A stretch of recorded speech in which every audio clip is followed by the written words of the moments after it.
back to Local Decision, and thank you for joining us. I'm Rusty Ray, and we're joined now by Lino Lakes City Council member Dale Stoesz, running once again for re-election. Dale, welcome in. Thank you. Good to see you, and you've prepared something Yes, you'd I like do. to share. Go for it. I want to say thanks, North Metro, for having me come in today and introduce myself. I'm excited to represent the city in local government. Our suburbs and single-family homes are under attack from the federal government by forcing zoning changes. I want to ensure that we can save our single-family homes in Lino Lakes. We're also under attack from mandates and other restrictions that want to restrict our liberty. I want to fight to maintain the liberties that our Constitution gives us. Our forefathers fought to give our freedoms, and we need to do what we can to keep our freedom. Today, Lino Lakes has 7,004 homes that rely on the city to supply them essential services that homeowners need. The services of public service, clean water, streets, and soon to be a reopened recreation center. The pandemic has been hard for our community. Leading the city through this pandemic has also been a challenge. We would have thought that we'd have to convert who would have thought that we would have to convert our city employees to work remotely while still providing the most important services to our residents. Some of the challenges during this time was to protect our kids and try to understand the recreational offerings to offer to our communities during a pandemic. The decision to temporarily pause the recreation program was a hard decision. However, last Monday I did approve a 2022 budget that allows for a partial restart of the recreation program. During the temporary pause of the recreation program, the city had a hard choice to cancel the Blue Heron Days parade and events. While city staff were focused on other essential services, I decided that I would restart at least the Blue Heron Days parade. With the team, I chaired the Blue Heron Days parade committee and had a parade once again in our city. It was great to see the community again and to see the Lino Lakes ambassadors representing the city. Another exciting recreation change coming to Lino Lakes is the reopening of the YMCA. The details of the recreation center will be coming soon. Our focus will be the pool, utilizing the gym, and engaging our seniors back into the building. I'm excited about what this will bring back to our community. All right. Thank you for doing that. No problem. So let's start with unpacking a couple of those things. Let's talk about zoning. What's the deal there? How come we don't know much about that? So in Biden's infrastructure bill, they are talking about doing some restrictions that forcing higher density populations in the zoning residents. And I just want to protect our city so that the zonings doesn't change underneath the elected officials' hands and that it doesn't get forced on us. And if we can make a change to make sure that those changes don't get in effect so that we can maintain single-family homes and that it doesn't become a high-density, multi-level type of city. Would that only affect new construction, or you fear that that could affect existing zoning if someone wanted to redevelop or something like that? It's mostly for redevelopment and for new stuff coming in. I mean, they can't tell us to blaze down our houses or anything, but it is something that I'm watching and something I'm very cautious on. Is there a lot of redevelopment in Lino Lakes at this moment? I mean, it may happen here or there, or a home here or there, but it's not quite like it is in some of the inner ring suburbs, the Edina, west suburbs, and stuff like that. It's mostly, for Lino Lakes, it's lot splits. We do a lot of lot splits where we have another existing home and the person is wanting to develop their home, so they're doing a lot split. Those are probably the biggest, re-changing of our, but yeah, we have some big developments coming in and those kind of things, but lot splits are something I want to protect, and if it's a resident's property, and they should be able to do with it what they want. Right now, something like that would have to go maybe through planning and zoning, and there could even be a request to change the zoning or even an ordinance to change something, and there's a process in place to have them speak with the council or the planning and zoning and allow that change or not. Right. I just want to keep things the way they are. I mean, it's just keeping federal government out of the local the city level is my goal. Okay.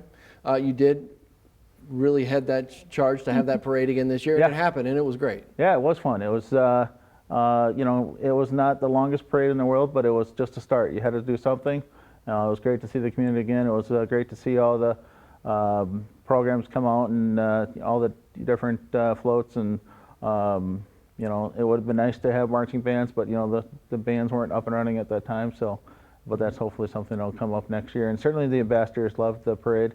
We can't have an ambassador program without a parade. It's, just something that the city had to do. Okay. And the YMCA, that's a big topic. Yeah. Obviously, there's been a lot of work done, both before that final decision by the YMCA of the North was made to leave the facility. The city was involved with the reimagining process there and talks with other cities, Circle Pines and places like that. But now the city is in a position where it's exploring its options still, relying on word from the consultants from Michigan, and now even partnering with a group out of Minneapolis to market or how to market. Where does it stand now, and what is the most challenging part, do you think, for the city as it tries to find its way forward? I would say the most challenging part right now is just we have to refresh the building to make it look more up to date, repaint the walls, maybe move some walls around, but we will need to understand what our needs are in the community and to convert that into a program that people want to come to. There's other competing fitness areas which we don't want to necessarily want to commit or compete with. We want to partner with them, and the hybrid route that we're going down is going to allow for that building to be multi-tenant, perhaps multi-use. It's not going to be like a Shoreview Community Center where all the employees are going to be 100% FTEs of the city. It's going to be most likely a hybrid solution is what we're kind of going down. A lot of the details, a lot of the contracts haven't been signed, but it's just something that it's in the works, and I'm excited about what that building is going to do for our community, and it's going to be an asset for a reason why people want to move to Lino Lakes. And when people may be concerned about the price tag, there is some discussion, at least beginning or ongoing, about using some of the federal COVID to maybe apply to that, because it can qualify under the money that came down. Right. The rules that federal government gave us for the COVID money is related because the facility was shut down amongst the pandemic. It does qualify. So that money is available. So we should probably utilize it to make sure that we can open that building effectively, as well as with all the pandemic concerns that we have, that we can do it safely. Yeah, it feels like the discussion a few years ago around Chamonix Golf Course, the fear that it would close, and the treatment of it by the folks in Lino Lakes as kind of the city course. The county owns it, the county operates it, and it's turned around and things are looking great. The pandemic was a part of that, actually, getting people outside to play golf. But Lino Lakes residents and the city leaders saw it as an amenity that the people in Lino Lakes want to keep, just like the YMCA. These folks don't want to drive to Forest Lake. They don't want to drive to White Bear Lake to go to a YMCA.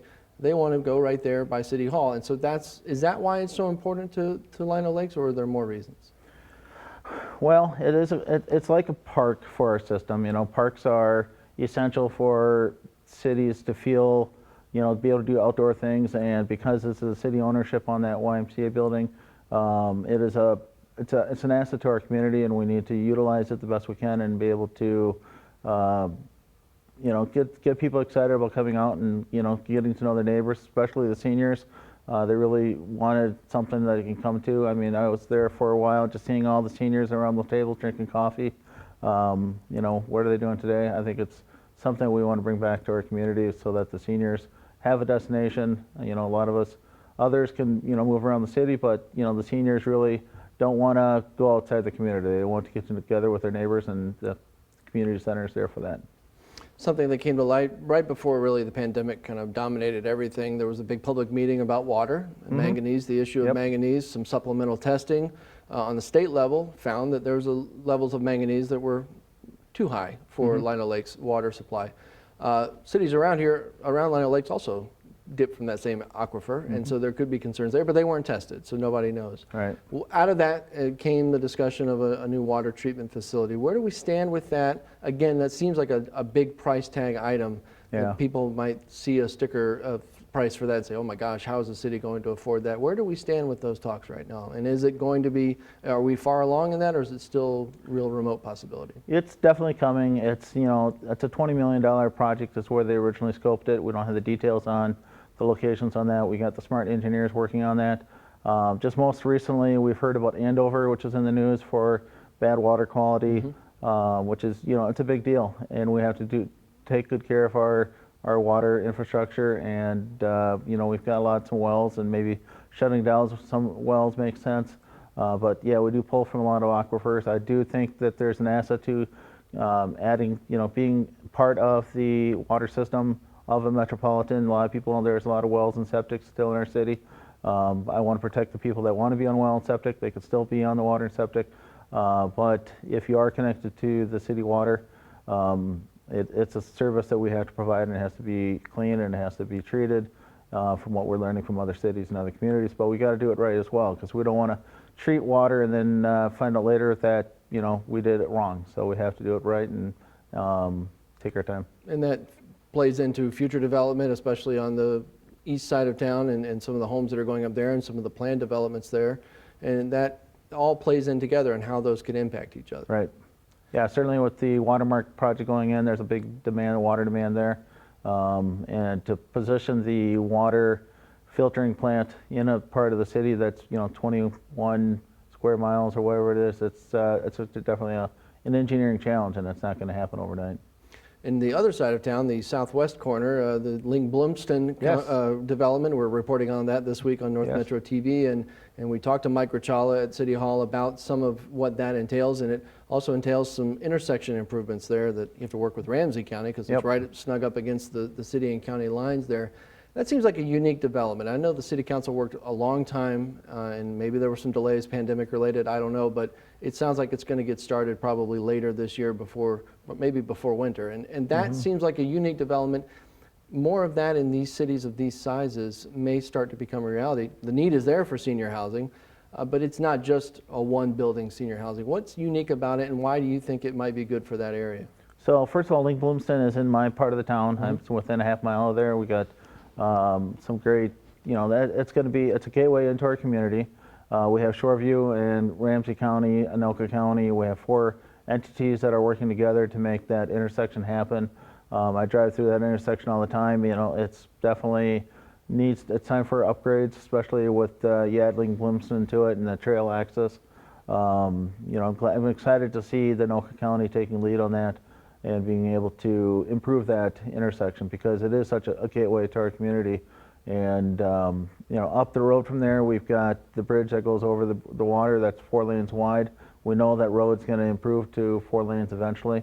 So we have to, get the infrastructure in place and ready for this, especially with that intersection. We have to be ready for larger infrastructure that as our city grows, that we don't have to go back and redo that intersection, to manage the amount of cars going through. Talking about a bridge on Hodgson Road? Yeah, the one up on Rice Lake there, Yeah. it's actually 4 lanes wide. We're not utilizing the last 2 lanes just because when they put the bridges in, they plan it for the future, and that's what they did there. So. Yeah, relatively new bridge, but just 2 lanes right now. Right. What about other development? Something like a new Dunkin' Donuts, which, yay, Lino Lakes has a Right. Dunkin'. Okay, it's there. That's the kind of development that gets people excited. Are we looking at other things? There's another little strip there on the opposite side of that McDonald's. We're talking so over by there's Hugo there. 2 projects going over there by McDonald's. On the left side, we've got a Caribou going in with 3 or 4 other entities going in. And then to the right of McDonald's, I saw on the Environmental Commission, just started looking at that. There's going to be some kind of eye care building and a future building for some kind of daycare building there. But then more importantly, behind there is we've got the property that we've got set aside for a data center. That's going to be our tech center area, and that's going to be something that's going to be big eventually. But that is going to be, I work in a data center right now, so I understand the value of a data center, and I think that would be a great asset. It's not in anybody's backyard, and it's going to be along 35E there, and I think when the tech center does develop, it's a partnership also with Columbus City, and I think that's going to be a nice asset up in that area. Yeah, it's that whole technology corridor that Ymca Correct. County and these other municipalities are really trying to market. And like you said, right by the interstate highway, close to the cities, it could really attract more, and that brings more people to the community. And we're also shifting the drainage of that property. We used to drain it to the south, now we're draining it over to Peltier, so we're putting that big ditch in. We were going to go overground, we decided to go underground, and so there's a big pipe going underneath. The next project that I'm looking forward to in that area is to watch that big pipe go underneath 35E. How they can do that without closing down traffic or having issues. It's going to be our big boring project. That's going to be fun to watch. It has to go a long way to get all the way across there and into Centerville, but it'll work. Correct. Huh? Yeah. Okay. What else is the city looking ahead to? And in your mind, did COVID, you had to address COVID. There were immediate concerns, like you said. You got staff to pivot to working from home and other physical demands of COVID. Is there anything that it sidetracked that the city you were already looking ahead to maybe for the city to work on?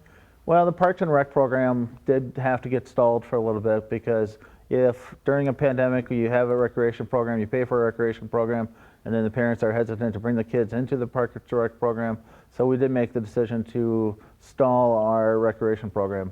That is something that, unfortunately our city had to take a pause to, but now with the YMCA, the recreation building going in and having a half-time FTE for dedicated just to the Parks and Rec program.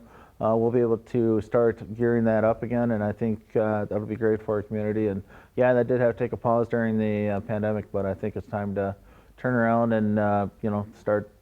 In the 2022 budget, we've got more money set aside for that. Well, a few years ago when there was the change with the Parks Department and the Rec Department, it seems like there was talk about there being a redundancy of offerings with Centennial Schools and Right. recreation, and the recreation part of it, and certainly those folks also staffed the Blue Heron Days Festival, but you're hoping that can move forward and add and complement these other things. Yeah, certainly there was a lot of competition there. We had a football program at one time and competed with other people.